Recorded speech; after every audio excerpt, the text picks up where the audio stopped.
तो बहुत ही सुंदर इस ग्रंथ का रचना विश्वनाथ चक्रवर्ती ठाकुर करते हैं और बहुत ही एक-एक वैज्ञानिक ढंग से एक-एक तर्क के साथ भक्ति के स्वतंत्रता को, भक्ति का प्राकट्य को, एक-एक चीज को हम लोगों को विस्तार से समझाते हैं। और उसी चीजों को हम लोग जब विस्तार से समझते हैं, तो हमें बहुत आनंद आता है और हम भक्ति की किस अवस्था में अभी तक पहुँचे हैं, उस अवस्था को हम भली-भांति समझ पाते हैं कि हाँ, हम भक्ति के इस अवस्था पे हैं।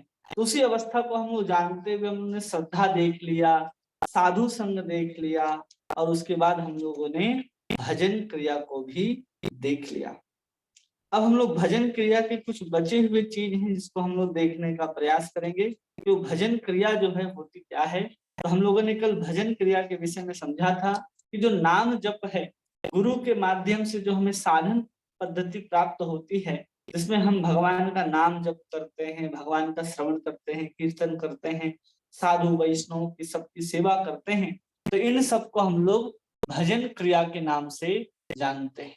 ये हम लोगों ने समझा था कि भजन क्रिया क्या होती है। भजन जो है भज धातु से बनता है और क्रिया क्या होती है, हम उसमें क्या करते हैं, कुछ क्रियाएं करते हैं भजन से संबंधित। और भक्ति जो होती है वो 9 प्रकार की होती है। उस 9 प्रकार की भक्ति को सबसे श्रेष्ठ कहा जाता है और उस नौधा भक्ति में भी जो सबसे श्रेष्ठ भक्ति का अंग होता है, जिसको हम लोग नाम संकीर्तन के नाम से जानते हैं। ऐसा चैतन्य महाप्रभु कहते हैं कि तार मध्य सर्वश्रेष्ठ हय नाम संकीर्तन, निरपराधे नाम ले हय प्रेम धन, पाए प्रेम धन। अगर निरपराध कोई नाम जप करता है तो उसको प्रेम धन जो है वो अवश्य प्राप्त हो जाएगा। तो मुख्य रूप से नाम की महिमा को भी प्रतिपादित करते हुए नाम से ही हम भगवत तत्व को प्राप्त कर सकते हैं, भगवान के प्रेम को प्राप्त कर सकते हैं, इस बात को प्रतिपादित करता है ये ग्रंथ। जो श्रीमद् भागवत के 11वें स्कंद में स्पष्ट रूप से कहा गया है कि नाम जप से ही हम प्रेम तत्व को प्राप्त कर सकते हैं, वो 11वें स्कंद भागवत में भी हमें देखने के लिए मिलता है। और ये भजन क्रिया 2 प्रकार की होती है। एक बताया था हमने अनासंग भजन और एक सासंग भजन। अनासंग भजन जिसमें हम क्रिया तो करते हैं लेकिन मन नहीं लगा होता, और सासंग भजन वो कहलाता है जिसमें हम क्रिया भी करते हैं और मन भी लगा होता है। तो सासंग भजन करते हुए हम बहुत ही जल्दी भगवत प्राप्ति कर सकते हैं, भगवान के प्रेम को प्राप्त कर सकते हैं। लेकिन जब अनासंग भजन करते हैं तो उस अनासंग भजन को करते हुए अगर हम बहुत जन्मों तक भी नाम जप करते रहे तो शायद हम उस प्रेम तत्व को प्राप्त करने में बहुत जन्म लग जाए, क्योंकि वो भी भजन हो ही रहा है, बस उसमें मन नहीं लगा है हमारा, इसलिए उसको हमारे को प्रेम तक पहुंचने में, हमारी शुद्धता करने में उस अनासंग भजन को बहुत समय लग जाएगा। विश्वनाथ चक्रवर्ती ठाकुर 2 तरह के भजन की बात करते हैं। एक भजन को कहते हैं निष्ठिता भजन और एक को कहते हैं अनिष्ठिता भजन। निष्ठिता भजन के अंतर्गत कोई भी जीव जो मनुष्य योनि में है वो अगर भजन करता है तो भजन में उसको आनंद भी आता है और भजन में कभी भी वो शिथिल नहीं पड़ता कि आज हमारा नाम जप नहीं हुआ, आज हमारा मन नहीं लगा। किसी भी कारण से उसका जो नियमित जो संख्या का जप है वो हमेशा वैसे ही आनंद के साथ पूरा करता है, जिसको निष्ठिता भजन क्रिया कहते हैं। और एक होती है अनिष्ठिता भजन क्रिया, जिसमें शिथिलता का पूर्ण अवकाश रहता है और कभी-कभी नाम जप में आनंद नहीं आता है। तो हम लोगों ने अनिष्ठिता भजन के अंतर्गत हम लोगों ने देखा कि 6 प्रकार की अनिष्ठिता भजन क्रिया होती है, जिसका नाम है, सबसे प्रथम है कि उत्साहमयी, दूसरा है कि हम उत्साहमयी भजन करते हैं, उसके बाद आता है घन तरला, फिर आता है व्यूढ़ विकल्पा, फिर चौथा आता है विषय संग्रह, पांचवा नियमक क्षमा और छठा तरंग रंगिणी। ये 6 प्रकार के अनिश्चिता भजन के प्रकार होते हैं, जिसमें व्यक्ति का मन नहीं लग रहा, भगवान के नाम जप में, भगवान की सेवा में आनंद नहीं आ रहा, तो समझना चाहिए हमारी अभी भजन की जो स्थिति है वो अनिश्चिता भजन क्रिया चल रही है हमारी। साधुओं के संग से हमने भजन क्रिया तो प्राप्त कर लिया कि हमें भगवान का भजन करना है, भगवान का नाम लेना है, लेकिन उन्हीं सब नामों को ग्रहण करने के बाद भी हमारी पूरी तरह से निष्ठता भजन में नहीं आई, जिसके कारण हम कहीं ना कहीं अपने मन को, अपने क्रियाओं को, अपने चित्त को अवकाश दे देते हैं कि मन कृष्ण के नाम चिंतन से इतर कहीं चला जाता है, विषयों का चिंतन करता है और कुछ कुछ चिंतन करने लगता है। तो हम लोगों ने उत्साहमयी उसमें देखा था कल कि उत्साहमयी भजन कैसा होता है। उत्साहमयी भजन के अंतर्गत होता है कि जैसे नया नया कुछ व्यक्ति को कुछ वस्तु प्राप्त हुई, नया किताब आया, नया ग्रंथ आया तो बहुत उत्साह के साथ उसको पढ़ता है।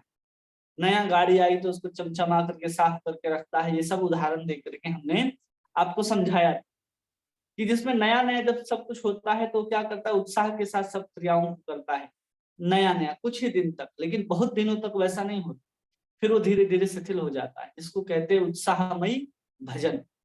जो नया नया होने के कारण, हमेशा उस तरह का श्रवण कीर्तन न होने के कारण उसका उत्साह धीरे धीरे कम हो जाता है।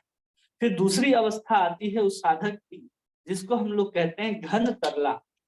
घन तरला कब कब किसी कहा जाता है, घन मतलब होता है गाढ़ा, तरल मतलब पतला। कि हमें भजन करते करते कभी कभी लगता है कि बहुत आनंद आ रहा है और कभी कभी लगता है हमें आनंद नहीं आ रहा है। जैसे हमने उदाहरण दिया गया था, इसमें विश्वनाथ चक्रवर्ती ठाकुर उदाहरण देते हैं कि कोई किसी ग्रंथ का अध्ययन कर रहा है, कोई शिष्य उसको पढ़ रहा है, समझ रहा है और समझ में भी आ रहा है, तो उसको पढ़ने में आनंद आता है, रस मिलता है तो और पढ़ता जाता है। लेकिन जैसे ही विषय उसको समझ में नहीं आने लगता है, उसी तरह उसका रस भी धीरे धीरे उस पुस्तक को, उस ग्रंथ को पढ़ने से समाप्त हो जाता है। बोलता है हम नहीं पढ़ेंगे, क्यों? उस विषय में उसका प्रवेश नहीं हो रहा। और दूसरी बात है कि उसको समझ में भी नहीं आ रहा तो आनंद भी नहीं आएगा। इन दोनों बातों के कारण वो धीरे धीरे उस पुस्तक को, उस ग्रंथ को पढ़ना छोड़ देता है। उसी प्रकार जब हम शुरू शुरू भजन करते हैं तो आनंद बहुत आता है। जब कोई विघ्न पड़ जाते हैं, मन उचट जाता है, मन में किसी प्रकार का संकल्प विकल्प उठने लगता है, तो हम क्या करते हैं, धीरे धीरे जो भजन की जो प्रक्रिया है वो वहां पर आकर के शिथिल हो जाती है, घन अवस्था में रहती है, पूरे गाढ़ अवस्था में चल रही होती है। जैसे ही हमारे परिवार में या किसी परिजन के द्वारा किसी भी कारण से हमारे भजन में विघ्न आता है और तो हमारा भजन जो है हिल जाता है। हम उस श्रेष्ठता के साथ, उस अभिनिवेश के साथ उस भजन को नहीं कर पाते, जिसको हम लोग घन तरला भजन क्रिया कहते हैं। और फिर तीसरा हम लोगों ने कल देखा था व्यूढ़ विकल्पा। इसके अंतर्गत कहते हैं जो मन है ना, वो संकल्प विकल्प करता रहता है कि अरे हम भक्ति करने के लिए क्या करें, संसार छोड़ दे या गृहस्थ आश्रम में रह करके भजन करे। कहा जाता है गृहस्थ आश्रम में भी रह करके भजन हो सकती है। फिर वो शास्त्र में देखता है कि नहीं, अगर हम गृहस्थ में रह करके भजन करते वैसे ही मर जाते हैं और हमें कृष्ण का स्मरण ना हो करके अन्य किसी वस्तु का अतृप्त अवस्था में मृत्यु होगी तो हम उसी भोग का चिंतन करते हुए मरेंगे, तो हम घोर नरक में जाएंगे। फिर वो सोचता है कि अरे, यहाँ भी कहा गया है कि अगर गृहस्थी में रह करके कोई भक्ति को अपने अंदर जागृत कर लेता है, भगवान कृष्ण के चरण आश्रय को ग्रहण कर लेता है, तो जो गृहस्थ आश्रम है, जिसको कारागार जेल के समान कहा गया है, उसके लिए फिर जेल नहीं रह जाता है। इस तरह से सोचता रहता है। फिर वो कभी नाम के ऊपर बहुत जोर देता है, कभी श्रवण के ऊपर जोर देता है, कभी कीर्तन के ऊपर जोर देता है, कभी वंदन के ऊपर जोर देता है। तो समझ नहीं आता उसको, संकल्प विकल्प, नाम की महिमा श्रेष्ठ है, नवधा भक्ति भी श्रेष्ठ है, तो हम किसको करें, नाम जप करें या ज्यादा श्रवण करें या ज्यादा कीर्तन करें। इस तरह के संकल्प विकल्प उसके मन में हमेशा उठते रहते हैं, जिसको हम लोग कहते हैं व्यूढ़ विकल्पा। वो कब होता है? जब भजन में विशेष अनुराग नहीं होता, तब जाकर के ऐसी स्थिति आती है। हम क्या करें, कैसे भजन करें, सब छोड़ करके वृंदावन चले जाएं, वहां एकांत में भजन करेंगे या गृहस्थ में रह करके भजन करेंगे। वो वृंदावन जाने के जितने भी शास्त्र में प्रमाण मिलते हैं, वो सब प्रमाणों को ढूंढ लेता है, और जब उन प्रमाणों में चलने की बात आती है तो क्या देखता है कि गृहस्थ में भी रह करके भजन करने की बात है शास्त्र में, उसको भी ढूंढ करके बैठ जाता है। तो इस अवस्था को कहते हैं व्यूढ़ विकल्पा, जिसमें मन संकल्प विकल्प करता रहता है। ये भी एक भजन की अवस्था है। और उसके आगे हम लोग आज देखेंगे विषय संग्रह। एक भजन क्रिया है, जो हम भजन करते हैं तो हमारे सामने ये उपस्थिति होती है, ये लक्षण हमारे अंदर दिखते हैं। कोई अगर भजन कर रहा है तो आप इन लक्षणों से आप आसानी से पहचान सकते हैं कि वो साधक अभी भजन की किस अवस्था में है।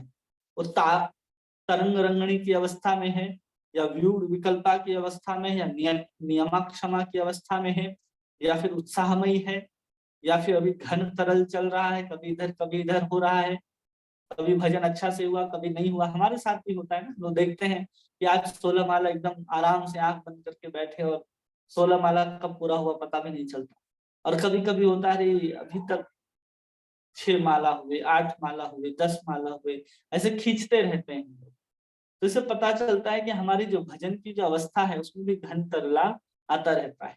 हमारे जीवन में भी विकल्प आती रहती है, हम वृंदावन छोड़ करके चले जाएं या इन समस्याओं में पड़ कर ही भजन करें, क्या करें समझ में नहीं आता जब साधक। तो ये सब अवस्थाएं यहाँ पर बताई गई। आज हम लोग देखेंगे और 3 जो अवस्था बचे हुए थे उन 3 अवस्थाओं को देखेंगे। एक को कहते हैं विषय संग्रह। विषय संग्रह, संग्रह का अर्थ होता है युद्ध करना। किसके साथ युद्ध करना? विषय के साथ युद्ध करना, जिसको कहते हैं विषय संग्रह। जब कभी भजन में जब प्रवृत्त होता है साधक, तो अनादि काल के जो उसके संस्कार होते हैं, उस संस्कार वश क्या करता है, वो विषय भोग में पड़ जाता है। न चाहते हुए भी वो विषय भोग में पड़ जाता है। अब बहुत बार होता है साधुओं के साथ, कभी कभी वो सोचता है कि हम क्या करें। विषयाविष्ट जो चित्त होता है, व्यक्ति जो विषय को भोगा हुआ है, उसका चित्त भोग के विषय के आनंद को जानता है, उसके लिए अपने मन को कृष्ण में लगा पाना बहुत कठिन होता है, बहुत कठिन। अब हमारा मन पहले से ही विषयों में रमा है। अब साधारण व्यक्ति जो छोटा सा बालक है, वो बाहर जाकर के खेलने का इतना आदी हो जाता है कि आप उसको बिठा करके उसके जो साधारण जो उसके होमवर्क होते हैं, उसके जो कार्य होते हैं, आप नहीं करा सकते, आप उसको नहीं पढ़ा सकते, बहुत कठिन होता है। वो हर बार उठ करके भागता है बाहर। और आज के बच्चों को समस्या बाहर नहीं आते, अंदर ही, और अपने मम्मी पापा का जो मोबाइल है, माता पिता के मोबाइल को लेकर खेलते रहते। मोबाइल छीन लो, देखो रोना शुरू कर देते। वैसे ही कभी कभी जो संस्कार वश ऐसे साधक होते हैं जो न चाहते हुए भी विषय भोग में पड़ जाते हैं, क्योंकि उनका आदत हो गया, उसको छोड़ना नहीं चाहता, वो अपने अंदर उसको साथ में समेट कर रखना चाहता है। ऐसी अवस्था कई बार देखने को मिलती है, जिसके कारण हम अपने विषय आविष्ट जो चित्त है, हमारा हमारा पूरा का पूरा जो मन है, वो विषय भोग के पीछे भागता है। तो हम चाह करके भी क्या नहीं कर पाते, कभी भी हम भगवान कृष्ण के उस सुंदर जो सेवा है, जो सुंदर नाम है, उसके ऊपर अपने मन को स्थापित नहीं कर पाते। क्यों नहीं कर पाते? क्योंकि हमारा मन जो है विषय के साथ युद्ध करने में लगा हुआ है।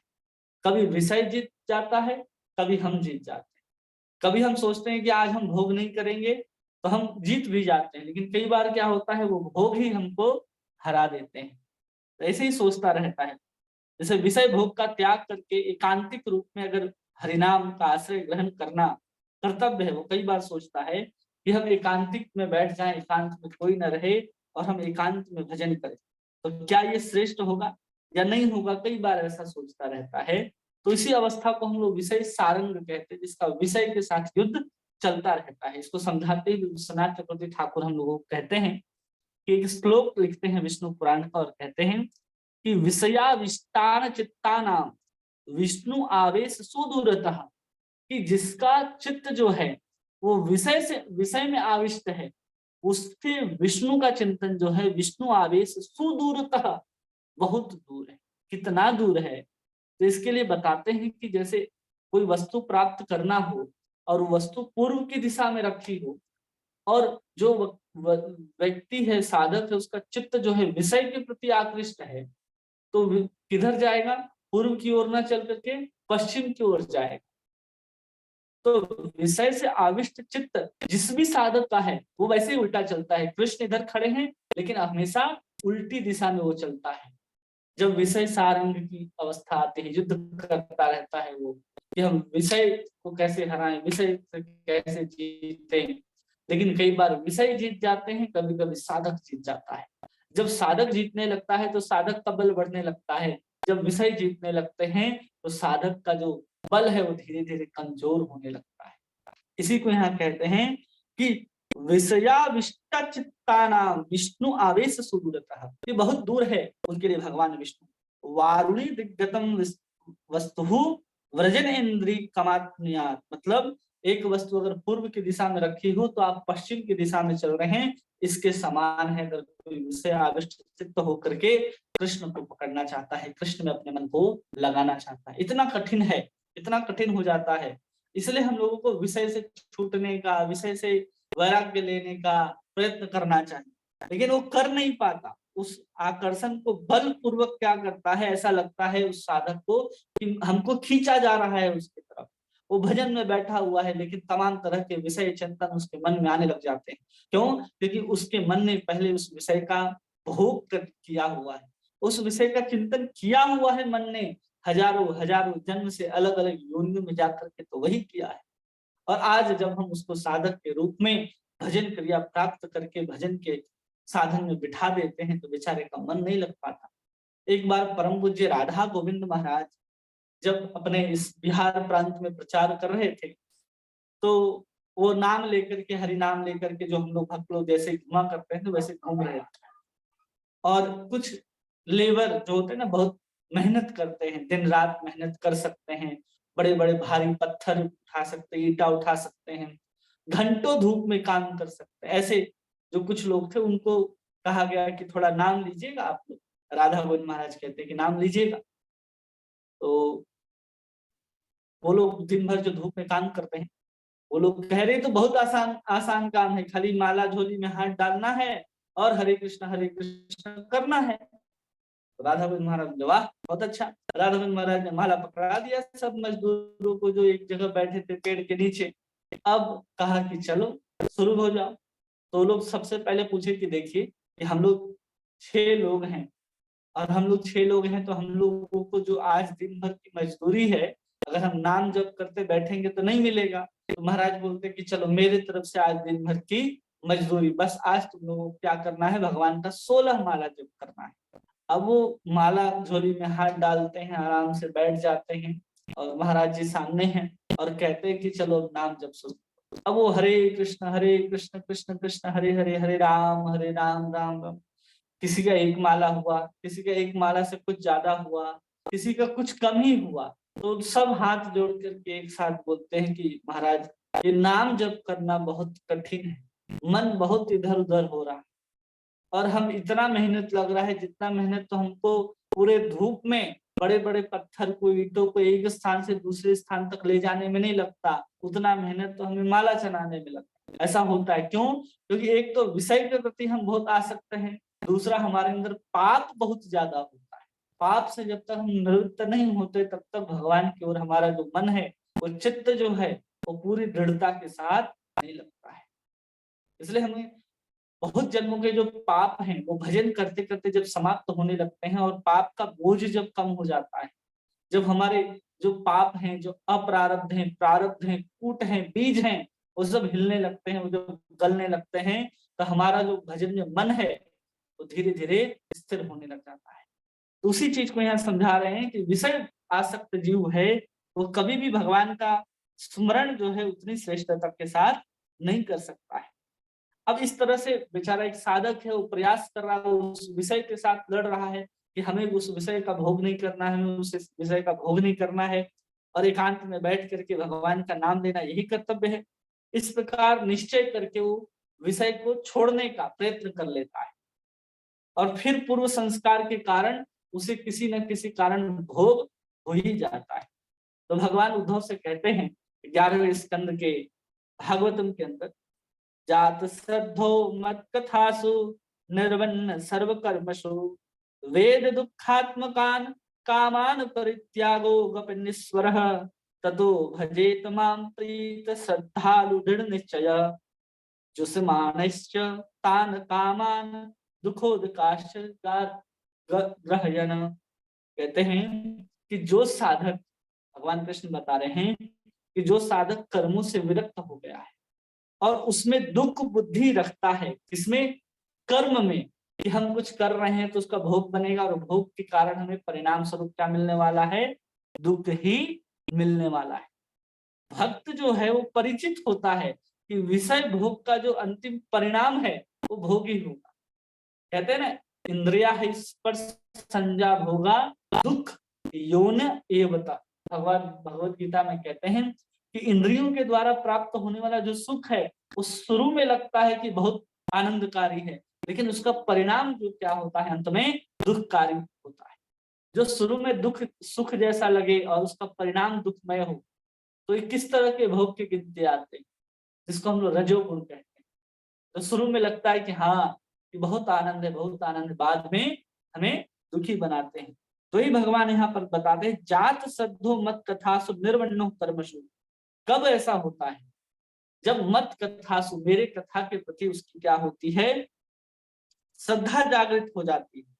उस समय मेरे लीला के प्रति जिसकी श्रद्धा जागृत हो गई, उन भक्तों के अंदर क्या होता है, जो सभी प्रकार की भोग वासनाएं हैं, उसको लगने लगता है कि अरे संसार का जो जितना भी सुख है ना, जो भी भोग है वो सब दुखमय है, सब परिणाम में हमको दुखी देने वाले।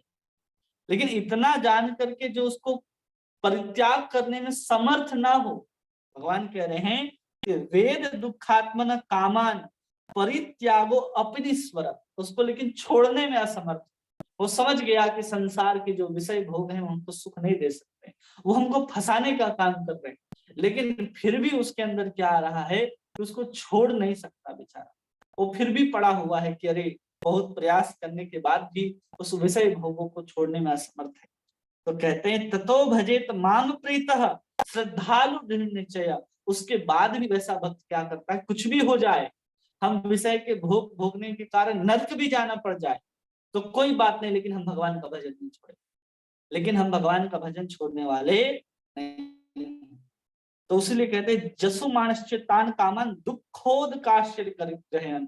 तो भगवान कहते हैं कि परंतु वो सच्चे हृदय से दुख जनक समझे और मन ही मन उसकी निंदा करे और उसे अपना दुर्भाग्य समझे, निश्चय ही उससे प्रेम भजन करता रहे और साथ ही साथ परम श्रद्धा के साथ भगवान का भजन करता रहे, तो उस विषय के प्रति जो हम युद्ध है, उस युद्ध को हम जीत सकते हैं। लेकिन हम कहें कि हम बिल्कुल ही निश्चय कर लिए कि आज से हम इंद्रियों को भोग नहीं करेंगे, हम नाम लेकर के कसम खाते हैं, हम इसकी कसम खाते, किसी की कसम खा लो, आपके अंदर संस्कार है, आप पुनः भोग कर ही लो। इसलिए भगवान उसका भी उपाय बताते हैं कि न चाहते हुए भी मेरे लीला के प्रति, मेरे कथा के प्रति, नाम के प्रति सब कुछ है, श्रद्धा है, आसक्ति है, करना भी चाहता और करता भी है, लेकिन विषय का भोग उससे बार बार हो जाता है, न चाहते हुए बेचारा विषय का भोग कर लेता है। तो भगवान कहते हैं कि उसको दुखजनक समझ कर और उसको निंदा करते हुए उसका भोग करे, तो उसके प्रति क्या होगी, उसकी आसक्ति नहीं होगी। जिसको भगवान भगवत गीता में कहते हैं कि कैसे हम अपने मन को चंचल मन को अपने वश में कर सकते हैं भगवान, तो भगवान कहते हैं कि अभ्यास वैराग्येन चिह्यते, कि अभ्यास करना है, उसके प्रति वैराग्य लाना है। जिसका हम भोग करें उसके प्रति वैराग्यवान भी होंगे, तब जाकर के बार बार मन नहीं जाएगा। उसी के लिए कहते हैं यहाँ पर कि तान कामान दुखोश्च ग्रहयन्, कि उसको ग्रहित समझना है, वो निंदित वस्तु है विषय भोग, ऐसा सोच करके अगर कोई भोग करता है कि ये बहुत गंदा है, बहुत खराब है, बहुत बुरा है, वो अस्पर्श है, वो छूने योग्य नहीं है, वो अछूत है, ऐसा सोच करके कोई विषयों को अगर छूता है, भोगता है, तो धीरे धीरे उसको क्या हो जाएगा, बुरा चीज उसके मन के अंदर, उसके प्रति जो भावना है कि हाँ ये मुझे सुख देता था, वो भावना धीरे धीरे क्या हो जाएगी, उसके हृदय से निकल जाएगी। लेकिन वो हमेशा क्या करता रहे, फिर भी भजेत माम प्रीतः, उसके बाद भी मेरा भजन करता रहे, श्रद्धालु दृढ़ निश्चय, वो श्रद्धा और निश्चय के साथ मेरा भजन करता रहे। इसी श्लोक को समझाते हुए विश्वनाथ चक्रवर्ती ठाकुर अपने टीका में कहते हैं, सारार्थ दर्शनी टीका में समझाते हैं कि जो भक्त साधक होता है, वो स्त्री हो, पुत्र हो, या फिर कोई भी हो जिससे उनको सुख प्राप्त हो रहा है, लेकिन उस सुख को वो क्या समझते हैं, दुखजनक समझते हैं, किंतु उसका परित्याग, उसको छोड़ने में असमर्थ हो जाते हैं। वे भोग विषयों को दुख बुद्धि कर उद्विग्न चित्त से भक्ति के विषय में इस प्रकार दृढ़ निश्चय करते हैं। कैसा दृढ़ निश्चय करते हैं, ये सब कुछ दुख का कारण है, इसके परिणाम हमको दुखी मिलेगा, तो क्या निश्चय करते हैं कि कुछ भी हो जाए, गृह इत्यादि मेरी आसक्ति दूर हो या ना हो, मैं घर से आसक्त रहूं या न रहूं, कोई फर्क नहीं पड़ता। भजन में कोटि विघ्न क्यों ना आए, कैसा भी विघ्न क्यों ना आए इस विषय के कारण, फिर भी अपराधों के कारण नरक भोग भी क्यों ना जाना पड़े, काम को यदि अंगीकार करना भी पड़े, किंतु मैं भक्ति का परित्याग नहीं करूंगा। यदि स्वयं ब्रह्मा भी आकर कहे तो भी मैं भजन का त्याग, ज्ञान कर्मादि का अवलंबन नहीं करूंगा। क्या कह दिया, कि जब एक भक्त जो होता है वो कितना भी परेशान हो जाए विषयों के भोग को लेकर के, कभी कभी उसके कारण ऐसा भी होता है कि पाप कर्म भी हो जाते हैं विषय को भोगते हुए अनजाने में, फिर भी वो कहता है उस पाप के कारण नर्क भी क्यों ना जाना पड़े, फिर भी ब्रह्मा स्वयं आकर के कहें और कहें कि तुम भक्ति को छोड़ दो, फिर भी मैं भक्ति को छोड़ने वाला नहीं।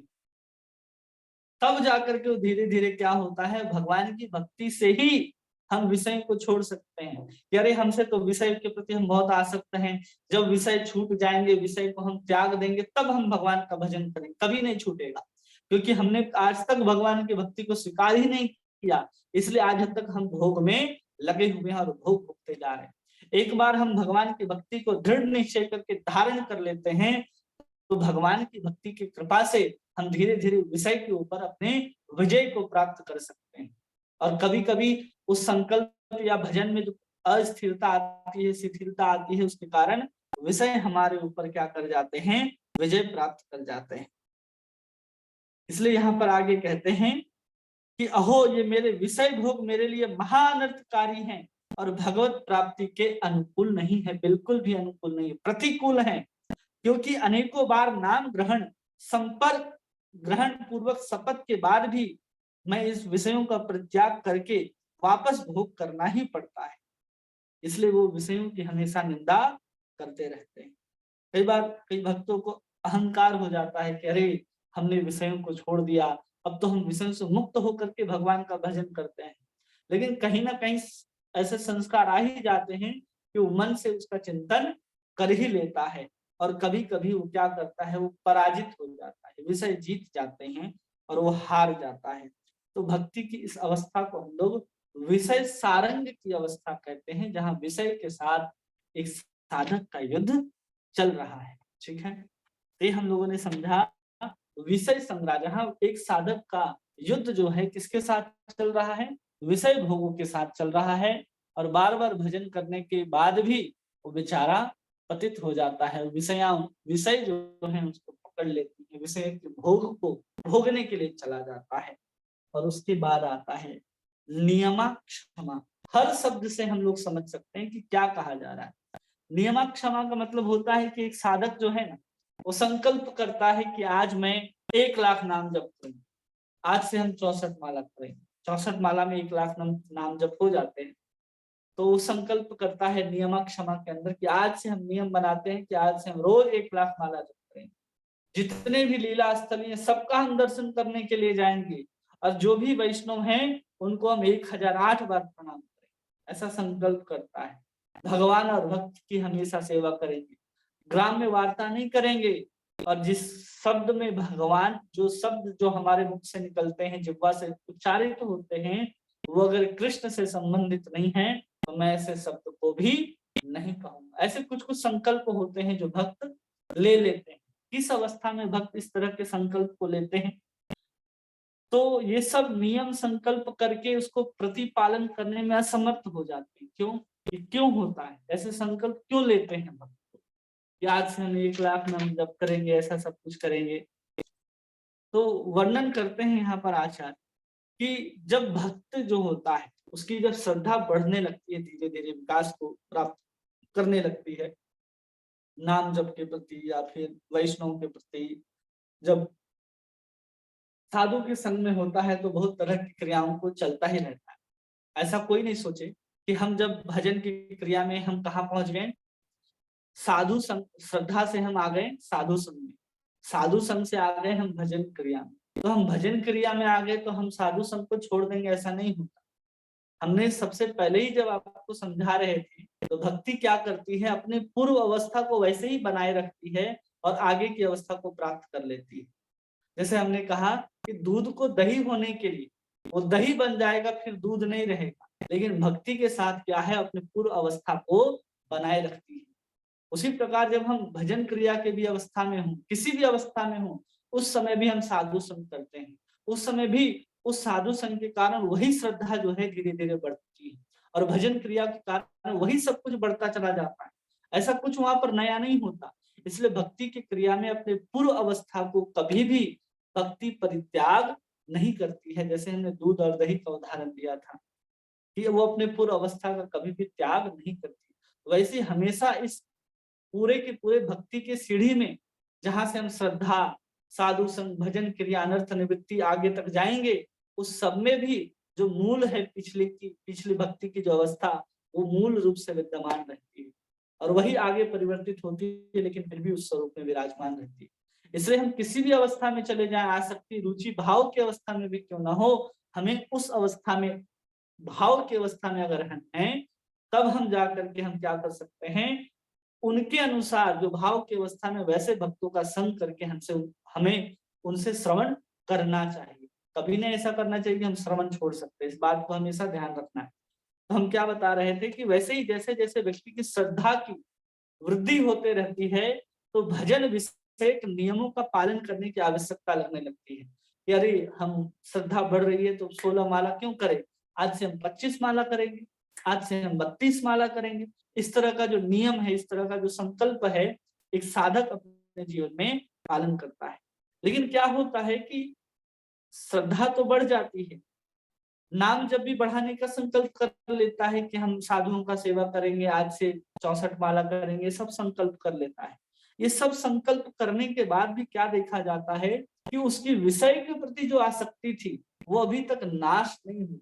वो जैसी है वैसी अवस्था में बनी रहती, जो विषय के प्रति उसकी आसक्ति है वैसे ही बनी रहती, जिसके कारण क्या होता है ना, विषय भोग का जो बल है वो बहुत बलवान होने के कारण उसका जो नियम पालन है, वो भक्ति जो है वो भली भांति जो नियम पालन करने का जो संकल्प करता है भक्त, उसका पालन नहीं कर पाता। क्यों? क्योंकि उसके जो विषय भोग हैं, उसके प्रति जो आसक्ति है वो बहुत ज्यादा होने के कारण वो 64 माला का नियम बनाता है, साधु को 1008 बार प्रणाम करेंगे, इस तरह का नियम बनाता है, लेकिन कभी भी उसको पूर्ण रूप से पूरा नहीं कर पाता। चलो एक दिन बैठा 64 माला हुआ, दूसरे दिन कम हो गया, तीसरे दिन का पता ही नहीं, वापस 16 ही माला कर रहा है। वो कहा था कि हम साधु वैष्णव को 1008 बार दंडवत प्रणाम करेंगे, लेकिन वो कितने बार कर रहा है? एक बार कर दिया, वो भी घुटने तक झुका तो बहुत है, दंडवत प्रणाम तो, साष्टांग प्रणाम तो छोड़ दीजिए। रघुनाथ दास गोस्वामी जब कोई साधु आते थे तो 108 बार प्रणाम करते थे, 108 बार एक साधु। रघुनाथ दास गोस्वामी राधा कुंड में रह करके हरि नाम लिया। इसलिए हम लोग सब कुछ कर सकते थे, किस भरोसे? नाम के भरोसे सब कुछ होता है। तो ये सब अवस्थाएं उसके जीवन में आती है। साधक के हृदय में भगवान का नाम, रूप, लीला, ये जब हम लोग चिंतन करते रहते हैं और उसका जब हमें रसास्वादन मिल जाता है कि चलो अब हमें उसका नाम जप करने में आनंद आ रहा है, तो जब आनंद आ रहा है हमें इसका नाम जप करने में, नाम के प्रति, रूप के प्रति, लीला के प्रति, किसी के प्रति भी हम आसक्त हो जाते हैं, तो हमें क्या होने लगता है? हम क्या कर लेते हैं उस समय? हम जो भी नियम बनाते हैं उस नियम को हम भली भांति पालन कर जाते हैं। अब हमें आनंद आ रहा है नाम लेने में, चलो हम 16 नहीं, हम आज से 25 माला करेंगे, तो उसका उस नियम पालन करने में कभी भी शिथिलता नहीं देखी जाएगी कि आज वो 32 माला करेगा और कल नहीं करेगा। क्यों? क्योंकि उसको नाम जप में अब रसास्वादन आने लगा है, उसमें आनंद आने लगा है, तो कभी भी उसको छोड़ नहीं सकता, वो पकड़े रहेगा उसको, क्योंकि अब उसको आनंद आ रहा है उसमें। और जब व्यक्ति को आनंद नहीं आता है, श्रद्धा तो बढ़ जाती है, लेकिन आनंद नहीं आता है तो बार बार नियम बनाने के बाद भी नियम तोड़ जाते हैं। इसलिए रूप गोस्वामी उपदेशामृत कहते हैं कि प्रजल्पो नियमाग्रह, बहुत ज्यादा नियमों को भी पालन नहीं करना चाहिए, जो आपके सामर्थ्य में हो उसी नियमों को अपनाइए। ऐसा नहीं कि हम एकादशी निर्जला ही करेंगे, सामर्थ्य नहीं है फिर भी हम एकादशी निर्जला ही करेंगे, भले नाम हो ना हो, लेकिन हम भूखे प्यासे। इससे अच्छा है कि आप भूखे प्यासे रह करके अगर आप 10 माला जप कर सकते हो और आप खा पी करके, मतलब खा पी कर मतलब अन्न आदि आप तो ऐसे भी ग्रहण नहीं करेंगे, आपको फल दूध आदि ही लेंगे आप एकादशी के दिन। अगर फल दूध आदि ग्रहण करके आप 64 माला ग्रहण करते हैं, तो जो बिना कुछ खाए पिए हुए 10 माला जप करता है उससे अति श्रेष्ठ है। इसलिए अपने हिसाब से नाम जप को करना चाहिए। मूल तत्व है कि हम क्या करेंगे, अपने नाम को बढ़ाएंगे। यहाँ पर बात आ रही है अपने नाम को बढ़ाने की। हम जबरदस्ती किसी नियम को ले लें और फिर हम उसको पालन न कर पाए, तो ये भी ठीक नहीं है। इसी को यहाँ पर कहते हैं कि हम जब नियमा क्षमा, बार बार नियम बनाते हैं, और विषय में इतने आसक्त होते हैं, या कृष्ण नाम में इतनी रुचि ही नहीं है हमारी कि हम क्या कर पाए कि हम भगवान के अपने जो हमने नियम लिया है भगवान की सेवा के प्रति उसको पूर्ण कर पाए, इसमें हम स्वयं असमर्थ हो जाते हैं। लेकिन एक बार किसी भी साधक को भगवान के रूप में, नाम में, लीला में, गुण में, किसी में भी किंचित मात्र भी अगर कुछ रसास्वादन प्राप्त होने लगता है तो कभी भी अपने बनाए हुए नियम से वो टूटता नहीं है। वो कभी भी अपने बनाए हुए नियम से टूट नहीं सकता है, हमेशा भगवान के नाम के प्रति बहुत आसक्त होता है। वो कभी भी उस बनाए हुए नियम को तोड़ता नहीं है, उस नियम का भली भांति पालन करता है। उसको समझाने के लिए विश्वनाथ चक्रवर्ती ठाकुर एक एग्जाम्पल देते हैं और कहते हैं जैसे एक छोटा सा बालक है, अगर उसको गन्ने का दे दिया जाए कि लो गन्ना तुम खाओ, बहुत स्वादिष्ट और बहुत मीठा गन्ना उसको लग रहा है, तो उसका जो मीठा जो रस का स्वाद आ रहा है उसके कारण वो चाह करके भी उस गन्ने को छोड़ नहीं सकता है। उसके अंदर स्वाद आ रहा है तो चबाता जाता है, उसको बहुत आनंद आता है। जब तक रस समाप्त नहीं हो जाते उस गन्ने के अंदर से तब तक उसको चबाता रहता है, उसको छोड़ता नहीं है। उसी प्रकार एक बार किसी को भगवान के जप में आनंद आ जाए तो फिर तो उसके बाद वो छोड़ता नहीं है। उसके बाद वो कहता है कि आज से हम 1,00,000 नाम बार जप करेंगे, तो जप करता है। वो कहता है कि हम 1008 बार दंडवत करेंगे, साष्टांग करेंगे, तो वैसा ही करता है। वो कभी भी ग्राम्य वार्ता को नहीं करेंगे तो कभी भी ग्राम्य वार्ता को नहीं करता, इधर उधर की बात को नहीं करता। वो उनके संग को पूर्ण रूप से परित्याग देता है और फिर उसे कभी नहीं मिलता। इस अवस्था को कहते हैं हम लोग कि नियमाक्षमा। नियम बनाते हैं लेकिन हम उस नियम में टिक नहीं पाते। क्यों नहीं टिक पाते? तो हमने एक कारण बताया कि विषय के जो भोग हैं, विषय आसक्ति जो है अभी तक हमारी कम नहीं होने के कारण हम ऐसा करते हैं। तो अभी हम लोगों ने देखा इसके पहले विषय संग्राम, जिसमें विषय के साथ संघर्ष चल रहा है कि विषय को छोड़ना चाहता है, विषय को त्याग करने का संकल्प करता है। और यहाँ पर नियमाक्षमा में अपने भजन को बढ़ाने के लिए वो नियम बनाता है। दोनों अलग अलग, दोनों में क्या समानताएं हैं, भिन्नताएं हैं, स्पष्ट रूप से हम देख सकते हैं कि विषय संग्रह में विषय को छोड़ने के लिए संघर्ष करता है और नियमाक्षमा में अपने भजन को बढ़ाने के लिए संकल्प करता है। वहां विषय छोड़ने में असमर्थ हो जाता है और यहाँ अपने भजन को बढ़ाने के लिए जो नियम का उसने संकल्प लिया है वो नियम को बेचारा निर्वाह नहीं कर पाता है। यही होता है नियमक क्षमा और विषय संग्राम में अंतर। लेकिन फिर भी हमें किसकी अवस्था से करनी चाहिए? जब हम हरि नाम को करते रहेंगे तब ये अनिष्ठिता भक्ति के जो प्रकार हैं वो पुनः निष्ठिता भक्ति में स्थापित हो सकते हैं। तब जाकर के हम भगवान की उस प्रेम तत्व को प्राप्त कर सकते हैं। अभी हम खुद देख सकते हैं कि हम अभी भजन की किस अवस्था में पहुंचे हैं और इस भजन क्रिया की अंतिम अवस्था कही जाती है जिसको कहते हैं तरंग रंगणी। क्या कहते हैं इसको? तरंग रंगणी। तरंग रंगणी का अर्थ है कि भक्ति का एक स्वभाव होता है कि भक्ति जिसमें भी उदित होती है उसके प्रति सब लोग अनुरक्त हो जाते हैं, सब लोग उसका मान सम्मान करने लग जाते हैं। उनके द्वारा उनको धन संपत्ति, मान प्रतिष्ठा, पूजा, लाभ सब कुछ प्राप्त होने लगता है। ये सब उसको प्राप्त होने लगता है। इसके कारण भक्ति के स्वभाव के कारण जब किसी के भी भक्त के अंदर, साधक के अंदर जब भक्ति सही में उदित हो जाती है तो ये लक्षण आपको देखने के लिए मिलेंगे कि सब उसके प्रति अनुरक्त है, सब उसको मान सम्मान पूजा प्रतिष्ठा दे रहा है, ऐसा आपको दिखाई देने लगता है। तो इसको विस्तृत रूप से यहाँ पर वर्णन करते हैं कि जिस प्रकार जन साधारण की जो प्रीति है स्वाभाविक गति से भक्त की ओर धावित होती है।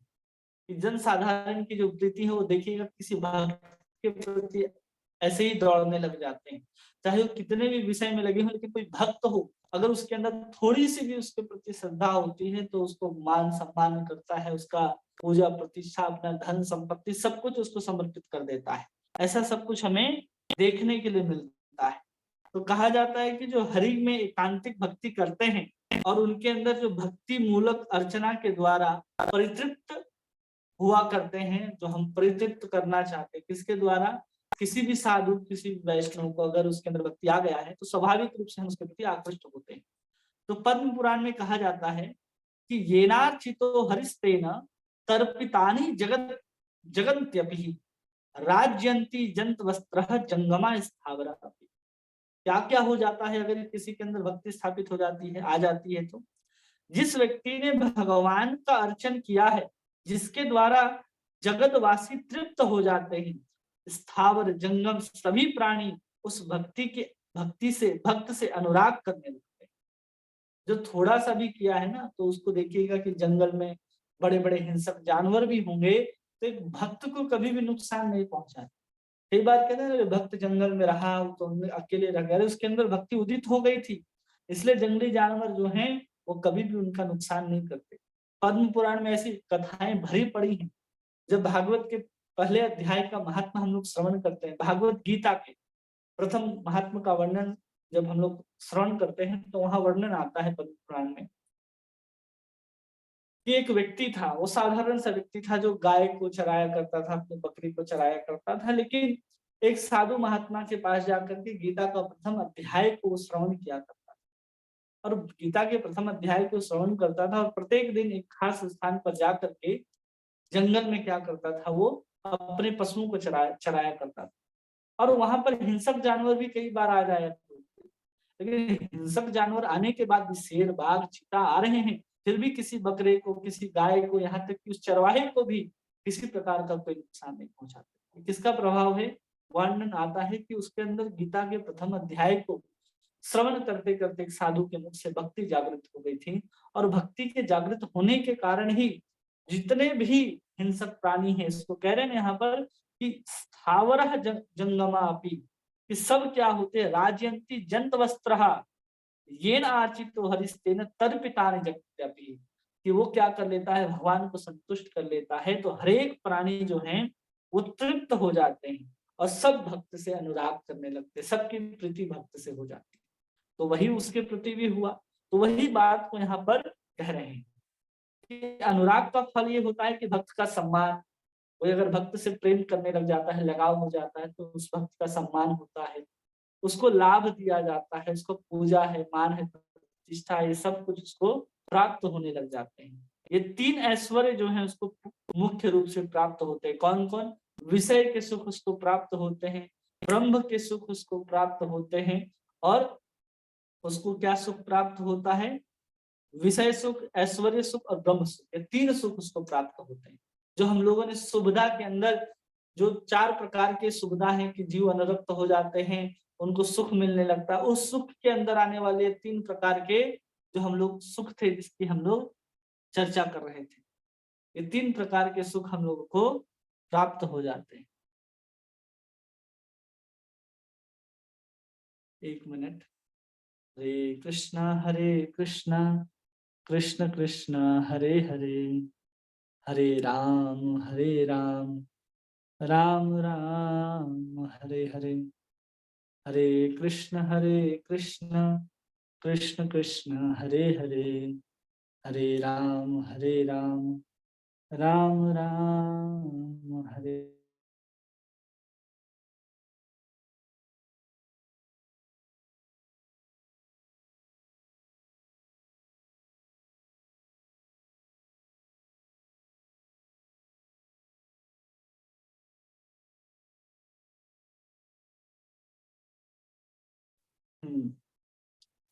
तो ऐसा हम लोग को देखने को मिलता है कि तीन प्रकार के जो सुख हैं उसको प्राप्त होने लग जाते हैं, वो तीन प्रकार के सुख को अनुभव करने लग जाता है। एक तो होता है विषय का सुख है, एक ऐश्वरिक सुख है और एक ब्रह्म सुख। ये तीन प्रकार के जो सुख हैं उसको मिलने लग जाते हैं।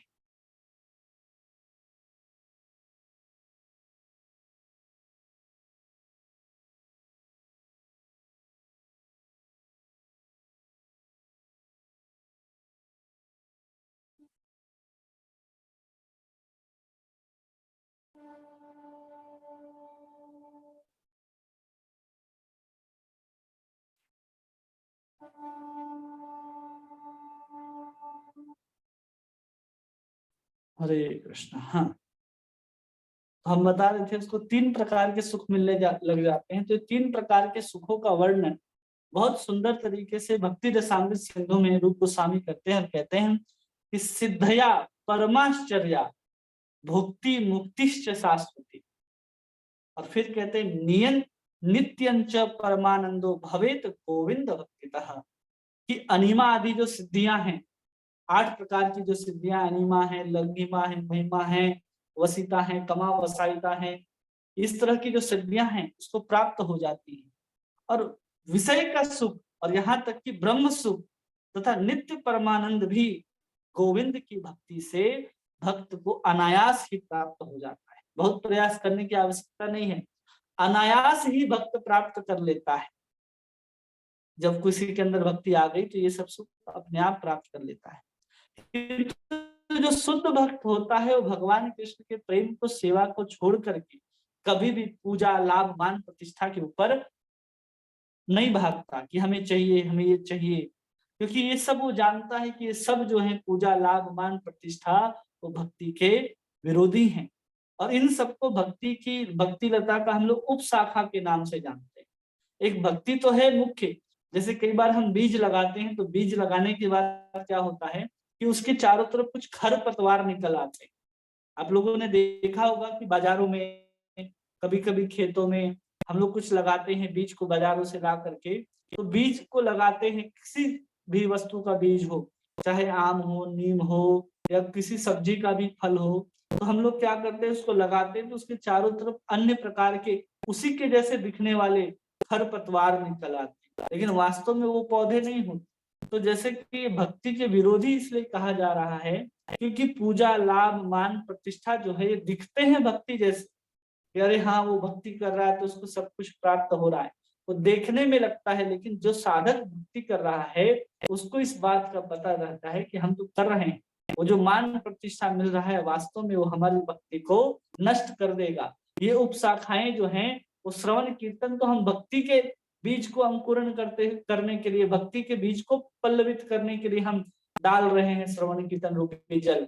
लेकिन क्या हो रहा है, वो अगल बगल जो अन्य खरपतवार उग गए हैं उनमें सब के सब जा रहे हैं। जो अन्य खरपतवार है वो सब इन सब साधनों के रस को चूस ले रहे हैं श्रवण और कीर्तन के, और ये बड़े हो जा रहे हैं।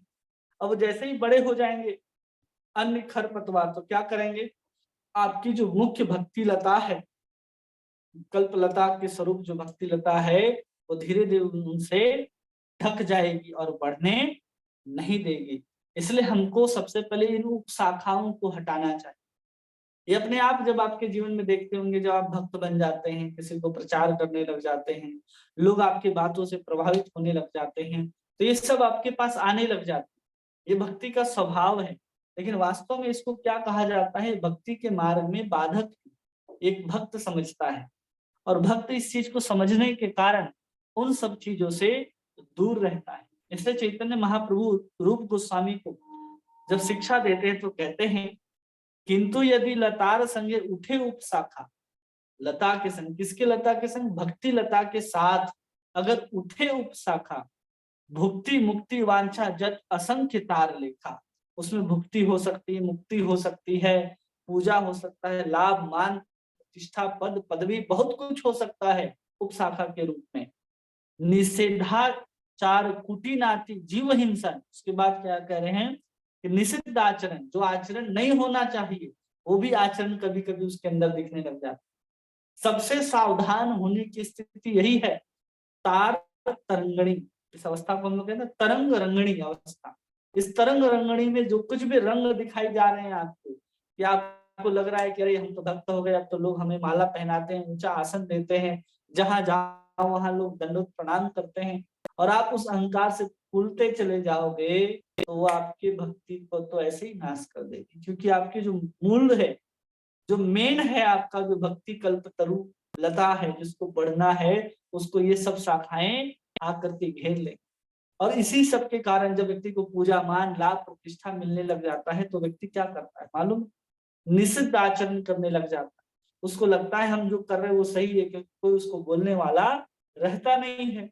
सब उसका मान सम्मान करते हैं, हाथ जोड़ते हैं, तो उसको क्या गलत है क्या सही ये बताने वाला कोई व्यक्ति रह नहीं जाता। तो निषिद्ध आचरणों को अपने जीवन में लाने लगता है और निषिद्ध आचरण को करने लगता है। कूटी नाती, वो कूटनीति करने लगता है, किसी से अपने मान प्रतिष्ठा पूजा संपत्ति को लाने के लिए उसके साथ कूटनीति का व्यवहार करता है और सामने वाले को छल लेता है, पता भी नहीं चलता, क्योंकि सामने वाले तो हाथ जोड़ करके बेचारे के सामने खड़े होते कि हाँ प्रभु जी आप चुप होइएगा, हाँ माता जी आप चुप, और उसका फायदा वो उठा लेते। अगर उसको सतर्क नहीं है कि हम किस अवस्था में और क्या करना है और ये सब कुछ जो हो रहा है वो किसके फलस्वरूप हो रहा है, इसको समझना है। नहीं समझेंगे तो हमारा जो श्रवण कीर्तन रूपी सब जल जो है वो सब इसी सब को बढ़ाने में लग जाएंगे और हमें मान पूजा प्रतिष्ठा प्राप्त हो जाएगा, लेकिन भक्ति लता के बीच कभी भी बढ़ करके भगवान के गोलोक धाम तक नहीं पहुंचेगी। फिर क्या आ जाता है, जीव हिंसन, वो किसी का हिंसा करने लगता है। एक होता है कि सामने वाला को सीधा थप्पड़ मार दो तो उसको पता चलता है कि मेरे साथ हिंसा हुआ है, लेकिन ऐसी अवस्था में ऐसे कूटनीति के साथ हिंसा की जाती है कि सामने वाले को लगता है कि मेरा हिंसा हो ही नहीं रहा, और उसके बाद भी जो करने वाला है उसी को पता है कि हम इसका इस्तेमाल कर रहे हैं, लेकिन जिसका इस्तेमाल हो रहा है इतनी श्रेष्ठ ढंग से किया जाता है कि उसको पता भी नहीं चलता। और ये सब उसके अंदर तरंग रंगणी के प्रभाव से उत्पन्न होते हैं एक साधक के अंदर। फिर कहते हैं पूजा लाभ पूजा प्रतिष्ठा आदि जत उपशाखा गण, जितने भी उपशाखा गण हैं, सके सेक जल पंचा उपशाखा वाड़ी पाए, स्तब्ध हैया मूल शाखा बाड़ी तन पाए। स्तब्ध हो जाता है मूल शाखा, भक्ति की लता जो है वो बढ़ना बंद हो जाती है और बड़े बड़े जो उपशाखाएं हैं अन्य खरपतवार उस भक्ति लता को ढक देती हैं। प्रथमे उपशाखार करे छेदन, सबसे पहले उन शाखाओं को उखाड़ करके फेंको। पूजा लाभ मान प्रतिष्ठा कूटी नाती जीव हिंसन या फिर निषिद्ध आचरण सबको बंद करो, तभी मूल शाखा बढ़ी जाए वृंदावन। तभी जाकर के मूल शाखा जो है वो बढ़ करके वृंदावन पहुंचेगी। इस अवस्था को हम लोग कहते हैं तार तरंगिणी। साधक की इसी दशा को हम लोग कहते हैं तरंग रंगणी दशा, जिसमें व्यक्ति की ऐसी दशा आती है।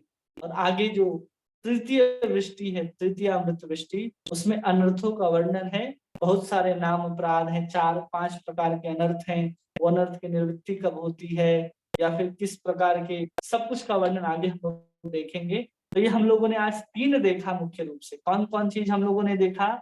एक हम लोगों ने देखा, सबसे पहले देखा विषय संग्रह, जहां पर साधक विषय के साथ युद्ध करता है और विषय के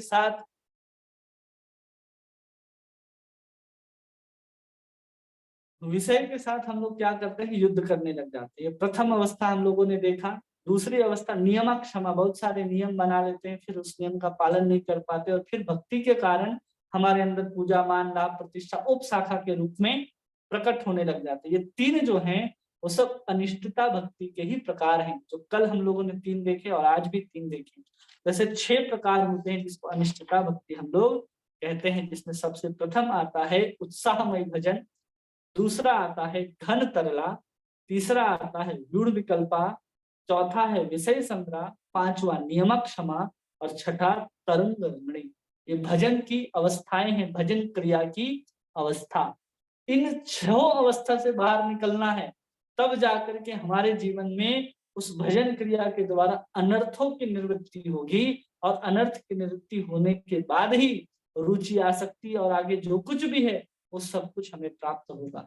इसलिए हमें इस अनिष्टता भक्ति से उस निष्ठता भक्ति में अवस्थित होना है, कभी भी अपने भजन में शिथिल नहीं होना है। और इन सब से निकलने का साधन है निरंतर नाम जप और साधुओं के द्वारा भगवान नाम, भगवान लीला, भगवान कथा का श्रवण के द्वारा हम इन 6 अवस्था से बाहर निकल करके अनिष्टता से निष्ठता भक्ति तक पहुंच सकते हैं। तो इस प्रकार द्वितीय वृष्टि को हम लोग समाप्त करते हैं यहाँ पर, और फिर हम लोग आगे की कक्षा में तीसरे और चौथे 5 में जहां हम लोग देख सकते हैं वहां हम लोग देखेंगे।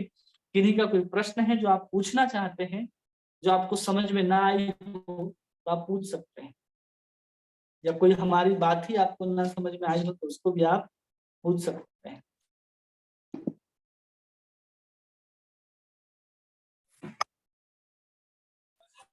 प्रभु जी दंडवत प्रणाम। दंडवत प्रणाम। प्रभु जी, भक्ति जैसे करने के लिए नियमों का लेना मतलब जरूरी होता है प्रभु जी, या ऐसे भी हम कर सकते हैं? ये कुछ नहीं, कंपल्सरी होता है? कंपल्सरी होता है। जैसे कि आपने 16 माला का जप करते वचन लेते हैं ना गुरु के सामने, तो वो तो नियम ही ले रहे हैं ना हम, कि हम 4 नियम का पालन करेंगे, या फिर हम 16 माला का जप प्रतिदिन करेंगे। ये क्या है? ये है हम नियम लेते हैं। तो हमें भजन में नियम लेना ही पड़ता है। बिना नियम के आप भजन कैसे करेंगे? आप एक दिन 4 माला करेंगे, कल 6 माला करेंगे, तो नियम नहीं हुआ ना। तो प्रभु जी, जैसे अब जो नियम हम लेते हैं, है ना, आप कह रहे हो लेना वैसे वही चाहिए जो कंफर्टेबल हो, जिसमें आप, है ना, जो आराम से हाँ, कर सकते हो, बीच में नहीं वो होना चाहिए। लेकिन प्रभु जी, कई बार ऐसा होता है कि जो लिया होता है ना, कई बार ऐसा कुछ वो हो जाता है कि उसको भी बीच में कई बार मिस हो जाता है, जैसे, तो उस पोजीशन में क्या करना चाहिए प्रभु जी? नहीं होना चाहिए। उस नियम को आपको लेना ही नहीं है जो आपसे पालन ना हो पाए। उसी को कहते हैं नियम आग्रह। उपदेशामृत का उदाहरण देकर के हमने बताया कि कई बार भक्त अपने क्षमता से ज्यादा नियम को पालन करने का संकल्प ले लेते हैं। वो बिल्कुल भी सही नहीं है। अगर आपके पास सामर्थ्य है तो ही आप कहिए गुरु के सामने कि हम 64 माला करेंगे, हम इतना माला करेंगे। नहीं है, आप कहिए कि हम 16 माला 4 नियम का पालन करेंगे और साधुओं की सेवा करेंगे, बस उतना ही पर्याप्त है। जी प्रभु जी। लेकिन हाँ, प्रभु जी, एक 16 प्रश्न। माला से अगर नीचे आते हैं तो हमारे संस्था के रूल के अनुसार और गौड़ीय परंपरा के अनुसार आपको भक्त ही स्वीकार नहीं किया जाए। जी प्रभु जी। प्रभु जी, जो नियम जैसे हमें गुरु के द्वारा दिए जाते हैं, जैसे मान लो हमने 16 माला का ही लिया प्रभु जी, और हम वही कर रहे हैं, लाइफ टाइम वही कर रहे हैं, और उसके हाँ, बावजूद कुछ और नहीं, जैसे जो हमारे गुरु महाराज जी से हमें मिला हुआ, और उसके बाद हमें क्या गोलोक धाम की प्राप्ति होगी ना प्रभु जी? 16 माला करके अगर आपकी चेतना पूर्ण कृष्ण भावना भावित हो जाती है तो आपको भगवत धाम की प्राप्ति होगी। अगर वो 16 माला करके आपके जीवन में ऐसे ही भजन चल रहा है, जैसे हमने 6 प्रकार के भजन को बताया, जी उत्साहमयी है, घन तरला है, व्यूढ़ विकल्पता है, तार जी तरंगिणी है, या फिर नियमाक्षमा है, विषय सारंग है, तो समझ जाइए आपको भगवत प्राप्ति नहीं होगी। और स्पष्ट कह दे कि 16 माला करके कोई भगवत धाम नहीं जाएगा, क्योंकि 16 माला करके आप अपनी चेतना को उस श्रेष्ठता तक नहीं ले जा पाते। आप माला करके आपको अगले दिन तक याद नहीं होता कि हमने माला कहाँ रखी। आप 16 माला करके जब अगले दिन जब नाम लेने के लिए बैठते हैं, तब जाकर के आप उस हरे कृष्ण महामंत्र को दोबारा पूर्ण उच्चारण करते हैं दिन भर में। आपने कभी इस चीज को देखा है कि 16 माला हमने किया और 16 माला करके हमने माला को जहां रखा है वहां रखने के बाद अगले दिन जब हम माला पकड़ते हैं तब जाकर के हमारे जिह्वा से पूरा हरे कृष्ण महामंत्र निकलता है। होता है कि नहीं होता? तो हम बिल्कुल कैसे कह सही कह सकते रहे हैं? हो, हाँ, बिल्कुल सही कह रहे हो प्रभु जी। होता है। इसीलिए 16 माला करके जाना है, जा सकते हैं। इसी हम्म। जन्म में जा पाएंगे नहीं जा पाएंगे इसकी तो कोई गारंटी नहीं है, लेकिन इस जन्म में भी जाने के लिए आपको पूर्ण रूप से शुद्ध और कृष्ण भावना भावित होना पड़ेगा। अगर आप एक माला जप करके भी पूर्ण कृष्ण भावना भावित हो सकते तो भी आप भगवत धाम जा सकते। इसमें माला की काउंटिंग मायने नहीं रखती। जी माला तो एक क्रिया के द्वारा, वहां आपकी भाव, आपकी शुद्धता, आपकी चेतना कितना कृष्णमय हो गई है उसके ऊपर निर्भर करती है। गोपियों को देखा आपने माला हाथ में लेकर के जपते? नहीं ना देखा। जी बड़े बड़े भक्त हैं उनको देखा। तो इसलिए माला की संख्या यहाँ पर प्रमुख नहीं है। यहाँ है ना, कबीरदास इसी बात को तो कहते हैं, जैसे आपने कह दिया कि 16 माला करेंगे तो भगवान मिल जाएंगे। जी इसलिए कबीरदास जी कहते हैं ना कि कन का मन का डार दे, मन का फेर। कि हमने बहुत जन्म तक माला घुमाई लेकिन माला जपने से क्या होता है? कबीरदास इसलिए कहते, इसलिए नहीं कहते कि माला जपना बुरा है। माला जप करके ही हमें ये चीज प्राप्त होना है।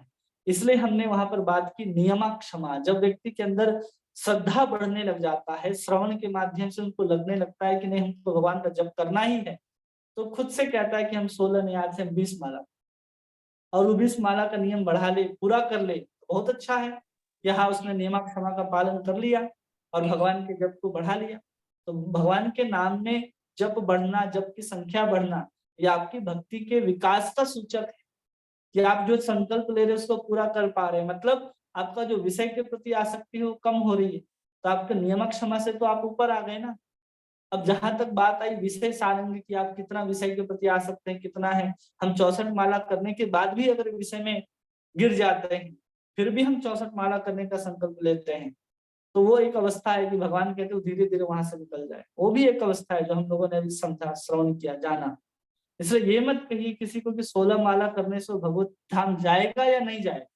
नाम जप करके आपके अंदर कृष्ण का प्रेम जागृत हो गया, नाम जप करके आप पूर्ण कृष्ण भावना भावित हो गए, तो आप 16 माला के एक माला भी बिना किए हुए भगवत धाम जा सकते।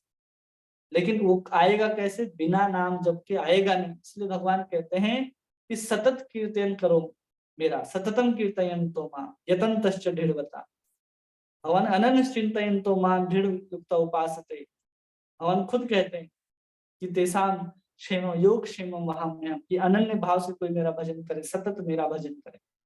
कहीं भी ऐसा नहीं है कि आप 16 माला करो। भगवान ने बाउंड थोड़ी लिख करके दिया है कि इतना दोगे तो तुमको हम भगवत प्राप्त, भगवत धाम ले जाएंगे, ऐसा नहीं। 16 माला एक मिनिमम है, मिनिमम 16 राउंड। हमारे गुरु महाराज जो है हर बार ये डायरी खोल करके सुनाते हैं। वो डायरी है तमाल कृष्ण महाराज की डायरी है, टीके जी डायरी है, कहीं भी आपको मिले किताब के रूप में आज उपलब्ध है, टीके जी डायरी बोलते हैं। उस तमाल कृष्ण महाराज ने उस डायरी में लिखा है कि प्रभुपाद से पूछते हैं ये प्रश्न जो आपने पूछा ना 16 माला करने से, तो उन्होंने कहा कि 16 माला इज मिनिमम। 24 घंटा अगर कोई कृष्ण का नाम लेता है, अपनी जिह्वा से कृष्ण कृष्ण उच्चारण करता है, तो निश्चित रूप से भगवत धाम जाएगा, ये तो निश्चित है। ये तमाल कृष्ण गोसाई महाराज ने जब प्रभुपाद से कन्वर्सेशन हो रहा था तो उन्होंने उस डायरी में लिखा है, उसको हम लोग बार बार पढ़ते हैं और कहते हैं नहीं, 16 माला केवल लोगों को बताने, समझाने और भक्ति में लाने के लिए है। भगवत धाम जाने के लिए तो निरंतर कृष्णमय होना पड़ेगा, जीवन को कृष्ण से रंगना पड़ेगा, कृष्ण को भरना पड़ेगा, तब हम भगवत धाम जा सकते हैं। ऐसे कोई भी केवल 16 माला से नहीं जा सकता है जब तक उसके अंदर पूर्ण शुद्धता और पूर्ण कृष्ण भावना भावित नहीं होता। ये तो प्रभुपाद जी अनेक तात्पर्य में लिखते हैं, स्वयं लिखते हैं कि उसको पूरा शुद्ध होना पड़ेगा, जैसे कृष्ण शुद्ध है वैसे ही हमको भी शुद्ध होना पड़ेगा, तो ही हम भगवत धाम जा सकते हैं। ठीक है जी प्रभु जी, बहुत बहुत अच्छी आपने व्याख्या करके बताया इसका ना। मुझे मन में डाउट था मेरे ना, मतलब आपके कहने का मतलब ये है कि अगर हमें एक माला करते करते भगवान से प्रेम हो जाता है, मायने नहीं रखता कि हम कितनी भी माला करें, तो नेचुरली है ना प्रभु जी, जब हमें प्रेम हो जाएगा फिर तो उसकी गिनती ही नहीं होगी कि हम कितनी कर रहे हैं, है ना प्रभु जी। उसको बोलते हैं अजपा जप। अभी फिलहाल हम लोग जप कर रहे हैं कि नहीं? जी प्रभु जी, धन्यवाद प्रभु जी, दंडवत प्रणाम। इसमें हम लोग पता नहीं होता कब नाम जप रहे, कब नाम बंद हो गया, निरंतर चलता रहता है, जिसमें माला की भी जरूरत नहीं पड़ती। हर श्वास में जो है, हर सांस में हम लोग भगवान का नाम ले सकते हैं। सांसों की माला में सुमरू पी का नाम, वो अवस्था आ जाती है जिसको। धन्यवाद प्रभु जी, धन्यवाद। और किन्हीं का कोई प्रश्न है?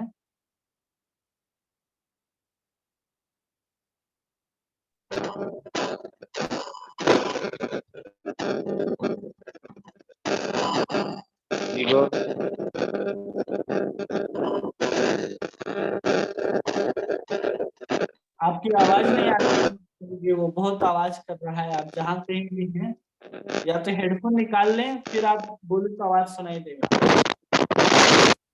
हरे कृष्णा, धन्यवाद, प्रणाम प्रभु। हरे कृष्णा, धन्यवाद, प्रणाम। प्रभु आज का जो क्लास था पूरा पर्सनल मेरे लिए था प्रभु। यही इसी में मैं जितना भी क्लास हुआ आज मेरा पर लागू होता है प्रभु। लेकिन किस में स्थिरता आएगा, कैसे आएगा वो बताइए प्रभु। केवल नाम जप और श्रवण से ही स्थिरता आएगा। जो भी यहाँ पर वर्णन आ रहा है, जिसमें हम भक्ति में हिल रहे हैं, डुल रहे हैं, कोई भी भजन में अवस्था है, वो केवल साधु के संग और साधु के संग में रह करके नाम जप और कथा के श्रवण से ही हम भजन में स्थिर हो सकते हैं। दूसरा कोई मार्ग नहीं है। ठीक है। और बार बार विषय में गिरते हैं तो उसको कैसे भोगना है? तो भगवान उद्धव को कहते हैं कि उस विषय के प्रति क्या करना, हीन भावना रखना है। तब जाकर के हम बार बार विषय में नहीं करेंगे, वो भगवान वहां पर उपाय बताते। ठीक है, और किन्हीं का कोई हरि प्रश्न? बोलो। हरि बोल।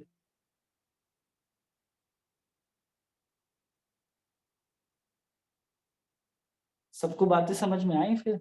अरुण शुक्ला प्रभु जी, संगीता माता जी, अवध प्रसाद प्रभु जी,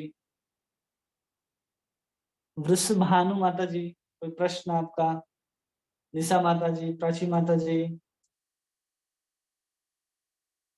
कल्पना लुटे माता जी, कोई प्रश्न?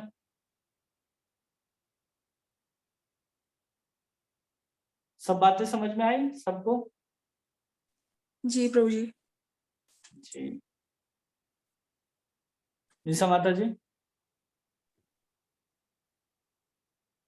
प्रणाम प्रभु जी, आप इतने अच्छे से बताते हो क्या पूछे प्रभु जी, आप बहुत अच्छे से समझा देते हो। अब ऐसा तो नहीं बोलूंगी कि पूरा समझ में आ गया, लेकिन कोशिश तो है। जहाँ डाउट होगा फिर पूछ लूंगी प्रभु जी। ठीक है। और ये आपसे एक निवेदन था, आप जैसे जिस दिन जो पढ़ाते हैं ना, तो उसका कम से कम हम लोग को ना पेज नंबर बता दिया करो, तो हम जैसे या कल का जो रहेगा या आज का जैसे हम पढ़ लेंगे उसको, तो शायद और अच्छे से 10-10 पेज पढ़ाते शायद आप ना, कैसे? ना ऐसा जरूरी नहीं है। आज हमने पढ़ा है 125 से लेकर के 131 तक, 6 पेज वही पढ़ा है। 8-10 पेज, हाँ, टॉपिक के हिसाब से, मतलब जो वो रहता है हाँ, उसका। टॉपिक पूरा हो जाए 1 घंटे में, उस हिसाब से उसको पढ़ाते हैं। तो अगर ये वो बता हम देते तो, हाँ, तो वो भी थोड़ा आज पढ़ हमने के। पढ़ाया है पेज नंबर 1252 131। 131, ठीक है। और कल जो है ना, कल सुबह का जो भागवत क्लास है वो हम लोगों का होगा, और कल फिर हम बाहर जाएंगे। तो फिर वहां पहुंचने के बाद कल भागवत क्लास होगा, फिर परसों नहीं होगा, तो हो सकता है 1 तारीख से फिर भागवत क्लास और फिर से माधुरी कादम्बरी का जो तृतीय दृष्टि है वहां से शुरू करेंगे हम लोग, 1 या 2 तारीख से। ठीक है, हाँ क्योंकि प्रभु कल जी। शुक्रवार है, कल हम लोग क्लास होती, फिर 2 दिन ऐसे ही माधुरी कादम्बरी हम लोगों की बंद रहती है, रवि शनिवार और रविवार। तो वो 2 दिन तो ऐसे ही है, तो हो सकता है सोमवार को फिर हम लोग माधुरी कादम्बरी पढ़ेंगे। ठीक है, और उसी दिन से कल फिर हम लोग कल क्या हुआ? कल शाम को क्लास नहीं रहेगा प्रभु? नहीं, कल शाम में तो क्लास नहीं रहेगा। ठीक है, ओके। हाँ। और फिर हम लोग सोमवार से प्रयास करेंगे कि हम लोग दोनों क्लास फिर इसी रेगुलर वे से हम लोग का चलेगा। ठीक है, उनके बीच किसी को डाउट हो, बार बार उसको पढ़िए जो हम जहां तक पढ़ा दिए हैं। इस भजन क्रिया को आप लोग करने का प्रयास कीजिए, तब तक हम लोग आगे पहुंचते हैं। और किसी का भी इसके बीच कोई प्रश्न आता है तो उसको पूछिए। और ये सारे के सारे जो लेक्चर्स हैं, चाहे भागवतम के जो सुबह हैं या फिर माधुरी कादम्बरी के जो लेक्चर्स हैं, वो यूट्यूब में अपलोड किए जाते हैं। आप वहां से भी देख सकते हैं, जब देखना चाहें तब आपको मिलेंगे। ये हमारे बलभद्र दास चैनल में इसका लाइव भी होता है, तो वहां पर आप देख सकते हैं। तो कई दिन के होते हैं कि पार्ट 1 पार्ट 2 के रूप में भी आपको प्राप्त हो सकते हैं। तो आप वहां से भी इसको इन 3 दिनों में श्रवण करने का प्रयास कीजिए, जिससे आपको और इस बात में समझ में आएगा। क्योंकि भजन जो है, जो हम लोग को करना है ना, वास्तविक ज्ञान जो है, जो कुछ भी हम लोग वेद पुराण शास्त्र पढ़ेंगे, वो यहीं आकर के खड़ा हो जाएगा कि आपको भगवान से प्रेम करना है। और ये सीधा उस शास्त्र को लेकर के आपको उस प्रेम की सीढ़ी में लगाया जा रहा है। जैसे बड़ा सा टंकी होता है, अब वो बड़ा सा टंकी है, उसमें सब कुछ भरा है, लेकिन उससे निकाल करके जल को कैसे पियोगे? तो एक छोटी सी टोटी लगा दी जाती है, नल, और नल से निकाल करके हम लोग पानी को अपने पी करके प्यास बुझाते हैं। उसी प्रकार जो माधुरी कादम्बरी जो ग्रंथ है ना, वो सारे वेद पुराण शास्त्रों का जो निचोड़ है, उसको एक टोटी की तरह ला करके कैसे प्रेम तत्व को प्राप्त करना है, उस रास्ते को, उस मार्ग को हमें दिखाता है, समझाता है। इसलिए उस ग्रंथ को हम लोगों को बहुत दृढ़ता और संकल्प के साथ पढ़ना चाहिए और समझने का प्रयास करना चाहिए। इसलिए हम इसको इतना विस्तार से लेकर के चल रहे हैं। सामान्य रूप से इस कोर्स को 11 दिन में पढ़ा दिया जाता है। 11 दिन में पूरा किताब समाप्त हो जाता है। 2-3 दिन में इसके इंट्रोडक्शन दिए जाते हैं क्या है, और फिर एक-एक दिन में सीधा श्रद्धा से लेकर के आपको प्रेम तक पहुंचा दिया जाएगा। लेकिन हम चाहते हैं कि एक-एक चीज को हम लोग विस्तार से समझें, ताकि हम इसको जीवन में उतारने लायक ग्रंथ है। कोई भी एक ऐसा लाइन नहीं है इसमें जो हमारे भक्ति जीवन के ऊपर चरितार्थ नहीं होता या लागू नहीं होता। एक एक लिखे गए वाक्य हमारे ऊपर लागू होते हैं, इसलिए हमें इसे बार बार श्रवण और बार बार अध्ययन करना चाहिए, क्योंकि ये ग्रंथ जो है साधारण रूप से हमारे संस्थान में इतना जोर दे करके नहीं पढ़ाया जाता। आप जब इस्कॉन कोर्स में देखेंगे किसी के वेबसाइट में जा करके, वहाँ एडवांस कोर्स के अंदर इसका नाम लिखा गया है कि जब आप बहुत एडवांस हो जाते हैं तो ही आपको एक कोर्स पढ़ने के लिए पढ़ाने के लिए दिया जाता है। लेकिन ये कोर्स हर नए साधक को अवश्य पढ़ना चाहिए। जरूरी नहीं है एडवांस हो तो ही पढ़े, तब जाकर के वो भक्ति में प्रगति कर पाएगा, अपने आप को समझ पाएगा, तब उसको करना क्या है ये बात का पता चलेगा। इस सब चीज का हमें ध्यान देते हुए इस ग्रंथ का अध्ययन हर बार करना चाहिए। जैसे हम गीता को बार बार पढ़ते हैं, भागवत को बार बार पढ़ते हैं, वैसे इस ग्रंथ को भी बार बार पढ़ना चाहिए, क्योंकि हमें किस मार्ग में जाना है हमें स्मरण रहे। तो वैसे ही ये ग्रंथ बहुत महत्वपूर्ण ग्रंथ रहता है, इसलिए हमने इसका संकल्प लिया था कि हम इसको पूरा पढ़ाएंगे, क्योंकि साधारण रूप से कहीं देखने के लिए नहीं मिला हमको कि इस कोर्स को कोई पूरा पढ़ाता है। इसलिए हमने सोचा कि चलो हम ही एक बार पढ़ाते हैं और इसको इंटरनेट में भी डाला जाएगा, जिससे बाद में भी जो श्रवण करने वाले लोग हैं उनको लाभ मिलेगा। ठीक है, आप सभी का ठीक है, बहुत बहुत धन्यवाद। प्रभु जी 1 तारीख को लेंगे नहीं क्या आप भागवत क्लास सुबह? 1 तारीख को कौन सा दिन है? संडे। लेंगे ना, संभव है, बहुत ज्यादा चांस है कि हम उस समय की जो भी क्लासेस होते हैं ना 1 तारीख को, जो 11 साढ़े 11 बजे का क्लास है शायद वो भी हो और भागवत भी हो। अगर भागवत नहीं होता है तो हो सकता है 11:30 बजे क्लास हो, इसका संभावना है ज्यादा। ठीक है, भागवत हो तो ज्यादा अच्छा है ना प्रभु जी, साल की शुरुआत में भागवत से स्टार्ट हो जाएगा हमारा। ठीक है ना, करेंगे ना। भले टाइम नहीं होगा तो थोड़ा कम टाइम में, आधा घंटा जो भी, लेकिन साल का नया दिन नहीं है, पहला होगा, दिन। ऐसा बात नहीं है, होगा, बस थोड़ा सा पहुंचे ही रहेंगे वहां पर जहाँ पहुंचना है। हाँ, टाइम आगे पीछे कर सकते हो, कोई प्रॉब्लम नहीं। हाँ कर सकते, संडे का दिन है, कर सकते। ठीक है प्रभु जी, हरे कृष्णा, दंडवत प्रणाम प्रभु जी। हरे कृष्णा, दंडवत प्रणाम। वो सूचना डाल दीजिएगा पर वो अच्छा रहेगा, पर कितना बजे क्लास क्या है नहीं है वो मालूम चल जाएगा।